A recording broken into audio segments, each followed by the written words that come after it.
Methane is a major contributor to climate change, and here's why. Methane, like CO2, is a gas that's released into the atmosphere by things like volcanoes and natural plant decay, but also human activity like gas mining and landfills.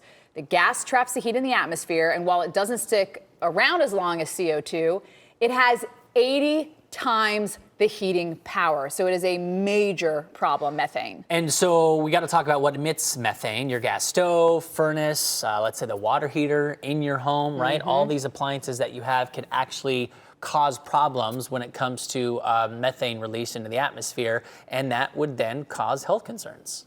All right, so let's talk to Dr. Drew Michanowicz, who is a scientist at Harvard Chan School of Public Health for climate health and global environment. Thank you so much for being with us to talk about this, because a lot of people are thinking, listen, I have a gas stove, I love it, how could it be harming me? So what exactly is happening? Is it making people sick? What is the whole process here? Well, thanks for having me. So, we found that natural gas may not be as clean as we thought. The natural gas that's delivered to our homes and powers our appliances.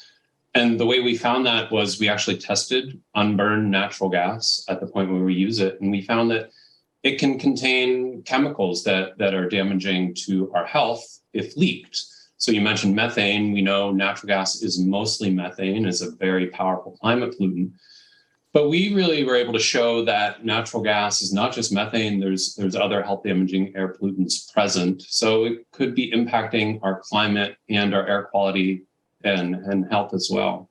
So at homes, you can get, like a carbon monoxide detector, and they do have these natural gas detectors to alarm us if something were to leak into the home. Can you kind of break down what are some of the problems we face in terms of just the health aspects?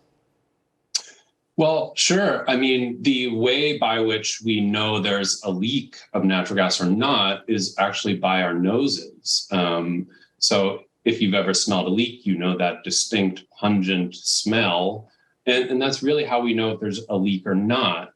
And so we know leaks are happening everywhere we look along the natural gas supply chain. We know that leaks are occurring, and they're occurring at greater levels that we think even in our homes. The studies that have shown that our gas appliances are also leaking. And we found that leaks can actually take place without our noses able to detect them. That means if we're finding that there's air toxics, things that are harmful to us in gas, it can leak in our homes. We might not be able to smell it.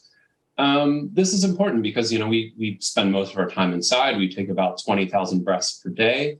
We aren't quite sure the full health impacts of this exposure pathway, but we do know burning natural gas also creates pollutants that are not good. So we say ventilate the indoor space, use your ventilation hood when you cook, bringing in outdoor fresh air, of course, similar kind of recommendations to COVID. So there's certainly things we can do right now to limit these exposures. All right, so how can we better protect ourselves? And you mentioned some of the things that we should do, but should we switch to electric? That brings up a great point about consumer choice. And really, because this is the first time anyone has actually looked at what else is in natural gas at the point where we use it. If you think about our food labels, they come with ingredient lists. We were really trying to figure out what's the ingredient list for natural gas when we use it. So we're really just trying to raise awareness and provide, better informed information for consumers to make choices like that.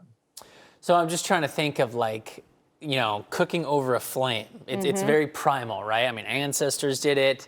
We go into this natural gas. It's a little different than cooking it over, burnt wood.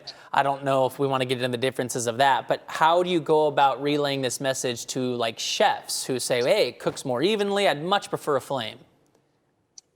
Sure. I mean, I've spoken with many of our study participants, and I mean, I get it. It's an open flame. It's primal. It provides light, heat. Of course, we're drawn to it. But yeah, I think, climate change is certainly the topic here, and we're really trying to figure out if there's other health harms associated with our energy systems. And so, yeah, it is thinking about our more, proximal exposure and impact to the energy systems that we use. So yeah, I think there's plenty of new information, and will be continuing to be new information about thinking about the nexus of climate, health, and energy. So what type of regulations do you think would be appropriate for this topic? Yeah, that's a great question. I think, just in the last 5 years, we've really seen, the focus on methane really change. And so the policies, that we're talking about now 5 years ago, would have been unheard of. So I really think we've come a long way in really thinking about how can we tackle this really potent greenhouse gas and buy us more time to do deeper decarbonization of our cities, which is going to be a really big challenge here. Yeah, I mean, I think this is bringing a lot of awareness to, me, because I've got a gas stove. I've actually used both, so it'll be interesting to see, how I change over that in my daily lives. Have you run into any hiccups along what I'm calling the awareness campaign for bringing this to awareness to people? Yeah, I mean, first of all, just thinking about natural gas as not just a methane problem, that's kind of a new way to think about natural gas, that there might be other things, other gases in natural gas other than methane. I think that's going to be a difficult challenge to try to get across, and already seen that struggle here. So yeah, I think thinking about this commodity and really thinking about, the kitchen really is at the end of a pipeline. It's a fossil fuel pipeline that's directly tied into our kitchen. So really thinking about this energy system in a new way is really what we're after. Yeah. And it's not just in the kitchen or the appliances, right? I mean, we're talking like right. across the board, right? I mean, I know that's what we're focused on. Thank you, Dr. Drew McCanowitz from the Harvard Chan School of Public Health.